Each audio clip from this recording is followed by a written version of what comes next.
Welcome to Rajasthan study number 1। Rajasthan study number 1 आप सभी का स्वागत है। ईओ आरोग्य एग्जाम स्पेशल का जो हमारा सेशन चल रहा है उसके अंदर हम आज देखने वाले हैं राजस्थान लोकायुक्त इंपॉर्टेंट है। जो आपके 5 आयोग दे रखे हैं सिलेबस के अंदर, उसमें हमने राज्य सूचना आयोग पढ़ लिया, निर्वाचन आयोग पढ़ लिया और मानवाधिकार आयोग पढ़ लिया। आज हम पढ़ने वाले हैं राजस्थान लोकायुक्त। उसके बाद में एक राजस्थान लोक सेवा आयोग बचेगा, उसको भी हम कंप्लीट कर लेंगे। तो एग्जाम की दृष्टि से इंपॉर्टेंट सेशन है और इसकी पीडीएफ प्राप्त करने के लिए राजस्थान स्टडी नंबर 1 टेलीग्राम को ज्वाइन कीजिएगा, वहाँ से इसकी पीडीएफ प्राप्त कर सकते हैं। और YouTube channel Rajasthan study number 1 आपने सब्सक्राइब नहीं किया तो प्लीज़ सब्सक्राइब जरूर करिए, क्योंकि आपका एक सब्सक्राइब हमारे लिए मोटिवेशन कार्य करता है, हमें मोटिवेट करता है। तो बढ़ते हैं हमारे सेशन की ओर विदाउट वेस्टिंग टाइम अपने। तो देखिए, लोकायुक्त की बात करें तो कहाँ से इसकी शुरुआत होती है, पहले इसकी हम बैकग्राउंड की हम पूरी चर्चा कर लेते हैं। लोकपाल एवं लोकायुक्त संस्थान का विचार स्वीडन के अमुंडसमैन संस्था के आधार पर उत्पन्न हुआ, इंपॉर्टेंट है। उसके बाद में लोकायुक्त विधेयक सर्वप्रथम 1970 में उड़ीसा विधानसभा द्वारा लाया गया किंतु लागू नहीं किया गया। तो सबसे पहले भारत के अंदर उड़ीसा विधानसभा के अंदर 1970 में है वो लोकायुक्त विधेयक लाया गया, लेकिन लागू नहीं हुआ। फिर 1971 में महाराष्ट्र राज्य के द्वारा सर्वप्रथम लागू किया गया, इंपॉर्टेंट है। तो भारत के अंदर महाराष्ट्र राज्य ने सर्वप्रथम लोकायुक्त अधिनियम है वो लागू किया। फिर उसके बाद में राजस्थान में 1973 में लोकायुक्त एवं उप लोकायुक्त अधिनियम पारित किया गया, इंपॉर्टेंट है। ये लाइन रट लेना, पूछी जा सकती है। तो राजस्थान में 1973 में लोकायुक्त एवं उप लोकायुक्त अधिनियम कब पारित किया गया? 1973 में, इंपॉर्टेंट है। और प्रभावी 3 फरवरी 1973 से राजस्थान में प्रभावी हुआ था। आगे चर्चा करते हैं। तो देखिए, आगे देखते हैं प्रभावी कब हुआ। तो 3 फरवरी 1973 से राजस्थान लोकायुक्त अधिनियम है वो प्रभावी हो चुका था, इंपॉर्टेंट है। अब बात करें तो लोकायुक्त की नियुक्ति कौन करता है? तो राज्यपाल करता है, लेकिन किस आधार पर करता है? तो हाईकोर्ट के मुख्य न्यायाधीश एवं विधानसभा में विपक्ष के नेता के परामर्श के बाद में राज्यपाल के द्वारा है वो नियुक्ति की जाती है, इंपॉर्टेंट है। और वैसे आपसे पूछे कि यह कैसा आयोग है, कैसी संस्था है? तो यह एक सांविधिक एवं सलाहकारी संस्था है। तो लोकायुक्त कैसी संस्था है? सलाहकारी संस्था एवं सांविधिक संस्था है, जो आपको याद रखनी है। कार्य क्या है इसका? तो इसका कार्य भ्रष्टाचार की जांच करना इसका प्रमुख कार्य है, इंपॉर्टेंट है एग्जाम की दृष्टि से। फिर बात करें तो यह जो लोकायुक्त है वो किसके विरुद्ध जांच नहीं कर सकता? किन अधिकारियों के विरुद्ध? निम्न अधिकारियों के विरुद्ध जांच नहीं कर सकता, जो आपको याद रखना इंपॉर्टेंट है। मुख्यमंत्री के खिलाफ जांच नहीं कर सकता, उच्च न्यायालय के मुख्य न्यायाधीश एवं अन्य न्यायाधीश के विरुद्ध जांच नहीं कर सकता।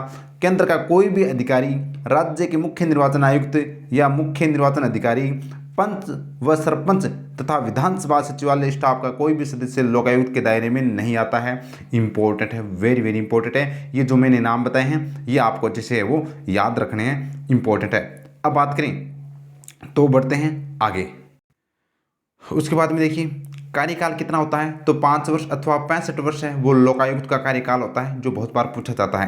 पदमुक्ति तो राज्यपाल नियुक्त करता है, और पदमुक्ति यानी पद से हटा कौन सकता है? राज्यपाल। लेकिन जिस तरह से वह नियुक्ति करता है किस परामर्श के आधार पर, तो उसी तरह से हटाने का भी कार्य किस आधार पर करेगा? सुप्रीम कोर्ट के द्वारा दोषी पाए जाने पर राज्यपाल के द्वारा पदमुक्ति से मतलब पद से मुक्त किया जा सकता है। और सबसे इंपॉर्टेंट है, बहुत बार क्वेश्चन आया है कि प्रथम लोकायुक्त कौन है राजस्थान के? तो श्री ID दुआ थे। प्रथम उप लोकायुक्त के PU मेनन थे, और वर्तमान लोकायुक्त प्रताप कृष्ण लोहरा है, जो बहुत बार एग्जाम में पूछा जा चुका है। तो ये भी आपको याद रखना इंपॉर्टेंट है। तो ये था दोस्तों बेसिक स्ट्रक्चर, हमने अच्छे से पूरी नॉलेज आपके सामने रख दी है। अब इसके जो RPC के द्वारा क्वेश्चन पूछे गए हैं उन क्वेश्चनों का हम कर लेते हैं एनालिसिस। तो देखिए, लोकायुक्त संस्था है तो यह कैसी संस्था है? तो यह ऑप्शन ए राइट आंसर हो जाएगा, सांविधिक एवं सलाहकारी संस्था है, जो आपको इतना याद रखना है, सांविधिक एवं सलाहकारी संस्था है लोकायुक्त। बढ़ते हैं नेक्स्ट क्वेश्चन। नेक्स्ट क्वेश्चन है, राजस्थान में लोकायुक्त संस्थान का गठन किस अधिनियम के अंतर्गत किया गया? तो हमने देखा था राजस्थान लोकायुक्त एवं उप लोकायुक्त अधिनियम 1973 के तहत है वो राजस्थान में लोकायुक्त संस्था का गठन किया गया था, वेरी वेरी इंपॉर्टेंट। और 3 फरवरी 1973 से वो राजस्थान में लोकायुक्त है वो प्रभावी हुआ था, ये आपको ध्यान रखना है। बढ़ते हैं नेक्स्ट क्वेश्चन की। नेक्स्ट क्वेश्चन है, राजस्थान के पहले लोकायुक्त कौन थे? तो राजस्थान के पहले लोकायुक्त है वो ID दुआ थे। कौन थे? ID दुआ राजस्थान के पहले लोकायुक्त थे, जो एग्जाम की दृष्टि से इंपॉर्टेंट है। और वर्तमान में कौन है? तो प्रताप कृष्ण लोहरा है। बढ़ते हैं आगे। नेक्स्ट क्वेश्चन, और ये भी इंपॉर्टेंट क्वेश्चन जो RPC के द्वारा पूछा गया है, शानदार क्वेश्चन है भी। तो देखिए, निम्न कथनों पर विचार कीजिए, कथनों पर विचार करना है। और ये कॉलेज व्याख्याता में आया हुआ क्वेश्चन है, इंपॉर्टेंट है। राजस्थान में ऑप्शन अपना फर्स्ट दे रखा है, राजस्थान में लोकायुक्त संस्थान की स्थापना वर्ष 1973 में की गई थी। सही बात है, 1973 में की गई थी, 3 फरवरी 1973 से प्रभावी हुआ था, इंपॉर्टेंट।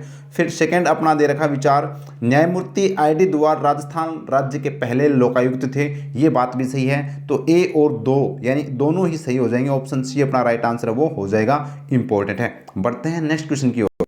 नेक्स्ट क्वेश्चन है, राजस्थान लोकायुक्त का कार्यकाल होता है, तो हमने देखा था 5 वर्ष या 65 वर्ष की आयु जो भी पहले हो, ये दोस्तों कार्यकाल होता है 5 वर्ष या 65 वर्ष, राजस्थान लोकायुक्त का कार्यकाल, इंपॉर्टेंट है। बढ़ते हैं नेक्स्ट क्वेश्चन और ये वेरी वेरी इंपॉर्टेंट क्वेश्चन, छपने वाला क्वेश्चन है। राजस्थान के लोकायुक्त निम्नलिखित में से किस अधिकारी के विरुद्ध जांच नहीं कर सकते हैं? तो यह मंत्री के विरुद्ध जांच कर सकते हैं, जिला परिषद के जिला प्रमुख के विरुद्ध जांच कर सकते हैं। मैंने जो नाम बताए थे, मुख्यमंत्री के खिलाफ, राज्यपाल, निर्वाचन अधिकारी और जो मुख्य न्यायाधीश व न्यायाधीश, पंच, सरपंच, ये जो मैंने बताए थे, और जो केंद्र के कर्मचारी उनके खिलाफ जांच नहीं कर सकता, और बाकी के खिलाफ जांच कर सकता है। तो मंत्री के खिलाफ कर सकता है, जिला परिषद के जिला प्रमुख के खिलाफ जांच कर सकता है, राज्य सरकार द्वारा नियंत्रित एवं स्वामित्व वाले तथा राज्य अधिनियम के अंतर्गत बनाए गए किसी भी निगम के कार्यरत व्यक्ति को है वो दोस्तों उनके खिलाफ जांच कर सकता है, लेकिन मुख्यमंत्री के खिलाफ वो जांच नहीं कर सकता। तो ऑप्शन डी अपना राइट आंसर हो जाएगा। यही पूछा है कि जांच नहीं कर सकता, तो किसके विरुद्ध जांच नहीं कर सकता? मुख्यमंत्री के विरुद्ध जांच नहीं कर सकता, इंपॉर्टेंट है। बढ़ते हैं नेक्स्ट क्वेश्चन की ओर। नेक्स्ट क्वेश्चन और ये इंपॉर्टेंट क्वेश्चन है, राजस्थान के लोकायुक्त निम्न में से किस अधिकारी के विरुद्ध जांच कर सकते हैं? तो उसमें तो नहीं कर सकते थे, लेकिन किसके विरुद्ध जांच कर सकते हैं वो हमें देखना है। तो उच्च न्यायालय के मुख्य न्यायाधीश के विरुद्ध नहीं कर सकता भाई, हमने बताया था उच्च न्यायालय और जो मुख्य न्यायाधीश के जो उच्च न्यायालय के मुख्य न्यायाधीश व अन्य न्यायाधीश के विरुद्ध जांच नहीं कर सकता, निर्वाचन अधिकारी के विरुद्ध जांच नहीं कर सकता, महालेखा परीक्षक के विरुद्ध भी जांच नहीं कर सकता। तो राजस्थान के महालेखा परीक्षक के विरुद्ध भी जांच नहीं कर सकता है। फिर राजस्थान के सेवानिवृत्त सरकारी कर्मचारी के विरुद्ध भी जांच नहीं कर सकता है, लेकिन राजस्थान की किसी भी नगरपालिका के महापौर, ये इंपॉर्टेंट है भाई, नगरपालिका के जो महापौर है उसके विरुद्ध जांच कर सकता है। ऑप्शन डी अपना राइट आंसर हो जाएगा, क्योंकि पंच व सरपंच को छोड़कर चाहे वह कौन हो, प्रधान हो, चाहे महापौर हो, चाहे परिषद, कुछ भी हो, ये इंपॉर्टेंट है। तो ऑप्शन डी अपना राइट आंसर है वो हो जाएगा। बढ़ते हैं नेक्स्ट क्वेश्चन है, वर्तमान राजस्थान के लोकायुक्त कौन है? तो वर्तमान में प्रताप कृष्ण लोहरा है, ये राजस्थान के लोकायुक्त है, इंपॉर्टेंट है।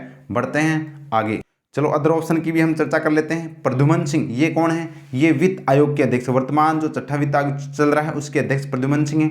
मधुकर गुप्ता है, वो राजस्थान निर्वाचन आयोग के, हम कह सकते हैं राजस्थान निर्वाचन आयोग के अध्यक्ष हैं या आयुक्त है, इंपॉर्टेंट है। और प्रताप कृष्ण लोहरा की हमने चर्चा कर ली, ये वर्तमान में लोकायुक्त हैं। और ये आपको कमेंट सेक्शन में मेरे को कमेंट करके बताना है कि गोपाल कृष्ण व्यास है वो वर्तमान में राजस्थान के किस पद पर है वो अध्यक्ष हैं, इंपॉर्टेंट है। नेक्स्ट क्वेश्चन, लोकायुक्त की नियुक्ति किसके द्वारा की जाती है? तो राज्यपाल के द्वारा लोकायुक्त की नियुक्ति की जाती है, इंपॉर्टेंट है, वेरी वेरी इंपॉर्टेंट है, आपको याद रखना है, राज्यपाल के द्वारा। लेकिन दो शर्त बताई थी, एक तो विधानसभा में प्रतिपक्ष का नेता होगा उससे परामर्श लिया जाएगा, और एक सुप्रीम कोर्ट का जो मुख्य न्यायाधीश है उन दोनों से परामर्श लेकर है वो राज्यपाल नियुक्त करता है, ये आपको याद रखना है। तो दोस्तों ये था हमारा लोकायुक्त, जो हमने अच्छे से है वो उसका विस्तार से अध्ययन कर लिया और आरपीएससी के द्वारा जो पूछे गए क्वेश्चन थे उनका भी एनालिसिस कर लिया। उम्मीद करता हूँ सेशन आपको अच्छा लगा होगा। दोस्तों यूट्यूब पर और भी बहुत से जो क्लासेज हैं वो एक एक घंटे के अंदर ये करवाते हैं। तो मेरा मकसद ये है कि पहले आपका टाइम, ज़िंदगी में सबसे इंपॉर्टेंट होता है टाइम। अगर आपने टाइम बचा कर रख रखा है, टाइम के अनुसार पढ़ रहे हो, तो आपको सफलता से दोस्तों कोई नहीं रोक सकता। तो टाइम मैनेजमेंट इंपॉर्टेंट है, तो इसीलिए मैं 10 मिनट का बूस्टर डोज आपके लिए लेकर आता हूँ, क्योंकि उसमें आपकी थ्योरी भी हो जाती है और क्वेश्चन भी हो जाता है। यही मेरा उद्देश्य है कि कम टाइम के अंदर आपको ज़्यादा से ज़्यादा बेनिफिट मिले, यही मेरा उद्देश्य है। तो राजस्थान स्टडी नंबर 1 को आपने सब्सक्राइब नहीं किया तो प्लीज़ सब्सक्राइब जरूर कीजिएगा और प्रेस बेल आइकन को ऑन कर लीजिएगा, ताकि आपको नोटिफिकेशन मिलता रहे। और क्लास आपको अच्छी लगी तो लाइक कीजिएगा और ज़्यादा से ज़्यादा शेयर कीजिएगा। और टेलीग्राम पर इसकी PDF प्राप्त कर सकते हैं राजस्थान स्टडी नंबर 1 से। और दोस्तों सुबह की जो डेली करंट अफेयर क्लास आती है उससे जुड़ना न भूले, बहुत ही शानदार क्लास आपके लिए मैं लेकर आता हूँ। बढ़ते हैं, मिलते हैं कल सुबह। जय हिंद, जय भारत।